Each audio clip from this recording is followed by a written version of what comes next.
Hello students, ચાલો આજે આપણે શીખવાના છે financial power of centre and state. બરાબર છે. હવે અહીંયા છે ને તમને એક એક્ઝામ્પલ આપીને હું સમજાવું, પણ એ પહેલાં આપણે જોઈએ કે ફેડરલિઝમની અંદર જે જીએસટી છે, બરાબર છે, એનું શું મહત્ત્વ છે. ઓકે, હવે જીએસટીની અંદર બી તમે જોયું હશે કે જીએસટી, એસજીએસટી, આઈજીએસટી, પછી સીજીએસટી, પછી વેટ, એ બધું તમે સાંભળ્યું હશે. બરાબર છે. તો ફાઇનાન્શિયલ પાવરની અંદર કેવું છે કે આ બધી વસ્તુ છે ને ટેક્સ ગણવામાં આવે છે. બરાબર, બધામાં પાછળ ટી લાગેલો છે એટલે એ થયું ટેક્સ. તો આપણે કોઈ પણ વસ્તુ ખરીદીએ છીએ, બરાબર છે, ત્યારે કેવા પ્રકારના ટેક્સ આપણી પાસે કેવી રીતે લેવામાં આવે છે, બરાબર છે, એની માહિતી આજે આપણે લેવાની છે. ઓકે, તો જો હું તમને એક એક્ઝામ્પલ આપું છું કે માની લો કે તમારે એક મોબાઈલ ફોન પરચેસ કરવાનો છે. બરાબર છે. તમે ગુજરાતમાં રહો છો અને તમારે એક મોબાઈલ ફોન ખરીદવાનો છે. બરાબર છે. તો હવે એ જે મોબાઈલ ફોન છે ને, બરાબર છે, એની બેઝિક પ્રાઇસ છે ને કેટલી હશે? 10,000 રૂપિયા. બરાબર છે. હવે જીએસટીનું ફૂલ ફોર્મ તમને બધાને ખબર છે? નહીં ખબર હોય ને તો હું તમને કહી દઉં કે જીએસટીનું ફૂલ ફોર્મ છે ગુડ્સ એન્ડ સર્વિસીસ ટેક્સ. બરાબર છે, goods and services tax. Okay, તો હવે આ એની બેઝિક પ્રાઇસ છે. આ જે છે ને એની બેઝિક પ્રાઇસ છે. બરાબર. હવે આની અંદર આપણે જોઈશું કે જે સ્ટેટ લેવલ છે, બરાબર છે, અને જે સેન્ટ્રલ લેવલ છે એના કયા ટેક્સ લાગે છે. તો મેં તમને અત્યારે વાત કરી કે તમે સાંભળ્યું હશે જીએસટી પછી એની આગળ લાગે છે સીજીએસટી અને એસજીએસટી. બરાબર છે. તો એસજીએસટી એટલે state goods and service tax. બરાબર છે. ગુડ્સ અને સર્વિસ ટેક્સ લેવાય છે એ પ્રમાણે જે સ્ટેટ લેવલનો જે સર્વિસ ટેક્સ લેવાય છે એને આપણે કહીશું એસજીએસટી. અને એવી રીતે જે centre goods and services tax છે સીજીએસટી. બરાબર છે. તો ગુડ્સ અને સર્વિસીસ ટેક્સ છે એ સેન્ટર તરફથી લેવામાં આવે છે. તો આપણે આ બંને ચૂકવવાનો હોય છે. બરાબર છે. તો હવે માની લો કે આ એક મોબાઈલ ફોનની પ્રાઇસ છે 10,000 રૂપિયા. બરાબર છે. એમાં 600 રૂપિયા શેના લાગ્યા? સીજીએસટીના. બરાબર છે, સીજીએસટી. અને આપણે બીજા 600 રૂપિયા ચૂકવ્યા એસજીએસટીના.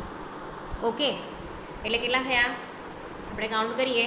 10,000 એની બેઝિક પ્રાઇસ છે. બરાબર છે. અને central goods and services tax આપણે 600 રૂપિયા ચૂકવ્યો. બરાબર છે. State goods and services tax આપણે કેટલો ચૂકવ્યો? 600 રૂપિયા. તો ટોટલ મોબાઈલની પ્રાઇસ કેટલી થશે? 11,200. કેટલી થઈ ગઈ? 11,200.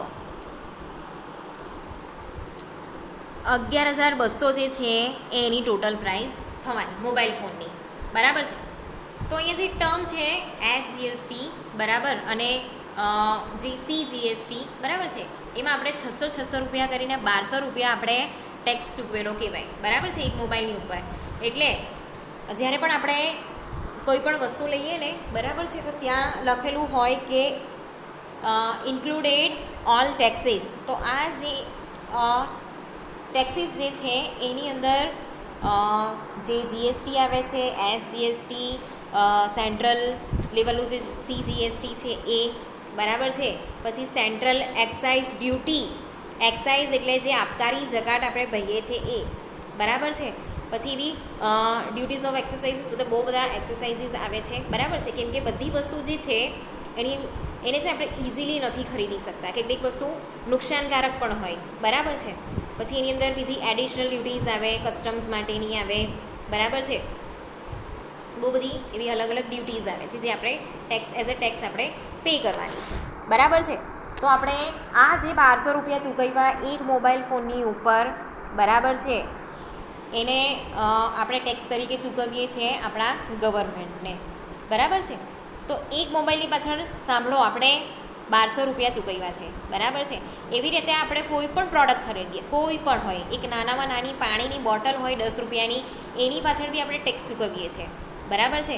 આપણા દેશનું જે ડેવલપમેન્ટ થાય છે, બરાબર છે, આપણા માટે રોડ બને છે, સ્ટ્રીટ લાઇટ નંખાય છે, બ્રિજ બને છે, બરાબર છે, તો એ બધું ક્યાંથી આવે છે? તો આપણે આ જે ટેક્સ ભરીએ છીએ ને ત્યાંથી આવે છે, બરાબર છે.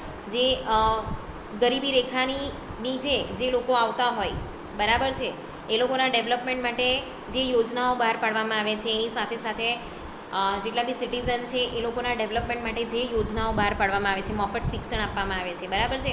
પછી આઈટીઆઈનું ટ્રેનિંગ સેન્ટર, જ્યાં બધા જ લોકો ટ્રેનિંગ લઈ શકે છે, બરાબર છે. તો આ જે ફ્રીમાં એજ્યુકેશનનું જે ચાલે છે એ બધા પૈસા ક્યાંથી આવે? આપણે આ જે બધા ટેક્સ ચૂકવીએ છીએ ને એ. નાનામાં નાનું બિસ્કિટનું પેકેટ લઈ આવો તમે, બરાબર છે. પછી આપણે જેટલી બી પ્રોડક્ટ ખરીદીએ છીએ, ઓકે, એ બધાની અંદર બધા ટેક્સ જે છે એ ઇન્ક્લુડ થયેલા છે, બરાબર છે. એવી રીતે છે ને તમને બીજું પેટ્રોલ ડીઝલનું પણ એક્ઝામ્પલ આપું છું, બરાબર છે. અને એમાં જીએસટી કેવી રીતે લાગે ને એ પણ તમને કહું છું. હવે આ જે કોન્સેપ્ટ છે, બરાબર છે, this can be considered as a concept of federalism, બરાબર છે. And this gives financial power to both centre as well as state. તો આ જે કન્સેપ્ટ છે ફેડરલિઝમનો કન્સેપ્ટ છે, બરાબર છે, એમાં જે ફાઇનાન્શિયલ પાવર જે છે બંને તરફ આપવામાં આવેલું છે, બરાબર છે. તો આ થયું ફાઇનાન્શિયલ પાવર, એટલે કે જીએસટી જે લાગુ પાડવામાં આવેલો હતો એ, બરાબર. પહેલાં જીએસટી નહીં ચૂકવાતું હતું તો શું થતું હતું કે એક રીતે છે ને કસ્ટમરનું શોષણ જ થતું હતું. મન ફાવે એવા પ્રાઇઝીસ લઈને જે બધો ફાયદો થતો હતો એ કોને થતો હતો? પ્રોવાઈડરને થતો હતો, બરાબર છે. હવે આ જે જીએસટી આવી ગયું, બરાબર છે, એનાથી એ લોકો અમુક પ્રકારનો જ ફાયદો મેળવી શકે છે, બરાબર છે. એટલે એ લોકોની જે તાનાશાહી છે એ પણ થોડી ઓછી થઈ ગઈ, રાઈટ. તો આ ટાઈપના જે ટેક્સીસ છે એને આપણે કહીશું જીએસટી, બરાબર છે. તો as per schedule 7 of Indian constitution, the power of make lose and impose taxes divided between central and state government, બરાબર છે. આપણે મોબાઈલનું એક્ઝામ્પલ જ જોઈ લીધું એક, બરાબર છે. હવે આ જે જીએસટી છે, બરાબર છે, એના અંડરમાં જે ટેક્સેશન પાવર છે એ કેવા પ્રકારના છે? તો central taxes that would fall under the ambit of GST are. તો જે જીએસટીના એમ્બિટની અંદર આવે છે, એના વિસ્તારની અંદર આવે છે, એ કઈ છે? તો જે સેન્ટ્રલ એક્સરસાઇઝ ડ્યુટી છે, એક્સાઇઝ ડ્યુટી, એક્સાઇઝ એટલે ફરીથી કહું છું આબકારી જકાત. આપણે બધી જ વસ્તુ પર જકાત ચૂકવીએ છીએ. ઇવન રોડનો યુઝ કરીએ છીએ ને તો એની પણ જકાત ચૂકવીએ છીએ, બરાબર છે. તમે ટોલ નાકા જોયા જ હશે, ત્યાં આપણે ટોલ ટેક્સ ચૂકવીએ છીએ, બરાબર છે. તો વન ટાઈપ ઓફ જકાત જ કહેવાય. તો જે ઇનડાયરેક્ટ ટેક્સ આપણી પાસેથી જેટલા બી ઇન્ડિયાની અંદર જેટલા બી ગુડ્સ મેન્યુફેક્ચર થાય છે, બરાબર છે, એની પાસેથી ઇનડાયરેક્ટ જે ટેક્સ લેવામાં આવે છે એ થયું સેન્ટ્રલ એક્સાઇઝ ડ્યુટી, બરાબર છે. પછી ડ્યુટી ઓફ એક્સાઇઝ. તો એની અંદર કેવા પ્રકારના જે ટેક્સ છે? તો કોઈ પર્ટિક્યુલર ગુડ્સ છે, બરાબર છે, જેના પર આપણે એને લિમિટેડમાં મંગાવી હોય, બરાબર છે, તો પછી આપણે એના પરચેઝ પર એના પરચેઝ ઓછું થાય એવી રીતે એ લોકોને ડિસ્કરેજ કરવું હોય ત્યારે આ જે ડ્યુટીઝ ઓફ એક્સરસાઇઝ છે એ આપણે લગાવવી પડે છે, બરાબર છે. તો કોઈ વસ્તુ બહારથી ઇમ્પોર્ટ થતી હોય, બરાબર છે, એક્ઝામ્પલ આપું છું કે કોઈ વસ્તુ આપણે બહારથી ઇમ્પોર્ટ કરીએ છીએ, બરાબર, કોઈ ગુડ્સ છે એનું આપણે બહારથી ઇમ્પોર્ટ કરીએ છીએ, તો એ ટાઈમ પર આપણે છે ને અલગ અલગ પ્રકારના બહુ બધા ટેક્સીસ જે છે એ આપણે ચૂકવવા પડે, બરાબર. મેં માની લો કે આલ્કોહોલ છે, બરાબર, એ એમ જોવા જઈએ તો હાર્મફુલ છે, બરાબર છે. ટોબેગો છે, તો ટોબેગો છે એ પણ હાર્મફુલ છે, બરાબર છે. પછી જે ગેમ્બલિંગની જે એટલી પણ એક્ટિવિટીઝ છે, બરાબર છે, ગેમ્બલિંગ એક્ટિવિટીઝની અંદર આપણે જે મોબાઈલની અંદર ગેમ રમીએ છીએ જેની અંદર પૈસા ઇન્વેસ્ટ કરવાના આવે, બરાબર છે, તો એ ટાઈપની જે એક્ટિવિટીઝ છે એ હાઇડ્રોકાર્બન જે છે, બરાબર. આ ટાઈપના જે 4 પ્રકારના જે પ્રોડક્ટ છે, બરાબર, કે જે એનો કાચો માલ છે એને ડિસ્કરેજ કરવા માટે, એને બહારથી ખરીદવાનું ડિસ્કરેજ કરવા માટે આ ડ્યુટી લાવવામાં આવેલી, બરાબર છે. તો જો અહીંયા લખ્યું છે મેડિકિનલ અને ટોયલેટ પ્રિપરેશન. પછી એડિશનલ ડ્યુટીઝ ઓફ એક્સરસાઇઝ, એની અંદર goods of special importance, additional duty of excise, textile and textile products, બરાબર છે, એને રિલેટેડ જે છે એ. પછી additional duties of customs commonly known as CVD, special additional duty of customs, service tax આપણે બધામાં જ ચૂકવીએ છીએ, central surcharges and cesses so far as they related to the supply of goods and services. હવે surcharge કોને કહીશું? માની લો કે આપણા બધા પાસે ડેબિટ કાર્ડ હોય છે, બરાબર છે, તો આ જે સરચાર્જ છે એ આપણે આજે ડેબિટ કાર્ડનો યુઝ કરીએ છીએ, બરાબર છે, તો એ યુઝ કરવા માટે આપણે જે પૈસા ચૂકવીએ છીએ એને આપણે કહીશું સરચાર્જ. તો એનું એક એક્ઝામ્પલ આપું, લાઈક મને જ એક્સપિરિયન્સ થયો છે. એમાં છે ને એકવાર આપણે પેટ્રોલ પુરાવીએ છીએ, તો આપણે ડેબિટ કાર્ડથી જ્યારે પેટ્રોલ પુરાવીએ છીએ, બરાબર છે, તો 100 રૂપિયાનું આપણે પેટ્રોલ પુરાવ્યું કે 200 રૂપિયાનું આપણે પેટ્રોલ પુરાવ્યું, બરાબર છે, તો એના પછી એ 200 રૂપિયા તો કપાય જ છે, બરાબર છે. એના પછી છે ને શું થાય છે કે રૂપિયો આવે ને એ રૂપિયો આપણામાં ફરીથી આવે. હવે માની લો કે મેં 200 રૂપિયાનું પેટ્રોલ પુરાવ્યું તો 199 રૂપિયા, 200 રૂપિયા કપાય છે, પછી 1 રૂપિયો પાછો આવે છે, બરાબર, એટલે 199નું પડ્યું. પણ એની પાછળ એ જે ડેબિટ કાર્ડ છે એનો મેં યુઝ કર્યો, બરાબર છે, આવી રીતે પેટ્રોલ ભરાવવા માટે, તો એના મને 11 રૂપિયા ને 80 રૂપિયા સરચાર્જ લાગે છે, તો એને કહીશું સરચાર્જ. એટલે જ્યારે કોઈ આવી રીતે ફાઇનાન્શિયલ એક જે આવું ક્રેડિટ મની છે, બરાબર છે, પ્લાસ્ટિક મની છે, એને આપણે યુઝ કરીએ છીએ. એવી રીતે આ ખાલી એક એક્ઝામ્પલ છે પ્લાસ્ટિક મનીનું, બરાબર છે, જે ડેબિટ કાર્ડ છે. એવી રીતે બહુ બધી વસ્તુ પર સરચાર્જીસ કરે છે કે જે યુઝ કરીએ છીએ એનું સરચાર્જીસ લાગે. હા, તો આ પ્રકારના જે એક્સ્ટ્રા ચાર્જીસ લાગે છે એને આપણે કહીશું સરચાર્જીસ, બરાબર છે. તો મને જે 200 રૂપિયાનું પેટ્રોલ પુરાવ્યું એના પર મને 11 રૂપિયાનો જે સરચાર્જ લાગ્યો એ મેં એક્સ્ટ્રા પૈસા બીજા ચૂકવ્યા એવું કહેવાય, બરાબર છે. એના પછી સ્ટેટ ટેક્સીસ છે, એના અંડરમાં કયું આવે છે? તો સ્ટેટ વેટ એટલે તમને બધાને ખબર છે વેલ્યુ એડેડ ટેક્સ, બરાબર. Central sales tax, luxury tax, entry tax, entertainment and amusement tax, બરાબર છે. Taxes of advertising, purchase tax, taxes on lotteries, betting and gambling, જે ઓનલાઈન કરીએ છીએ એ, બરાબર છે. પછી પેલું મશીન પર રમવાનું આવે છે એ, કસિનોને બધું કહેવાય ને એ. State surcharges and cesses so far as they related to the supply of goods and services, બરાબર છે. હવે આ જે ટેક્સીસ છે ખાસ કરીને કોના પર નાખવામાં આવ્યા છે? આલ્કોહોલ, પેટ્રોલ અને ડીઝલ, બરાબર છે. આનું પણ તમને એક આખું એક્ઝામ્પલ આપું છું.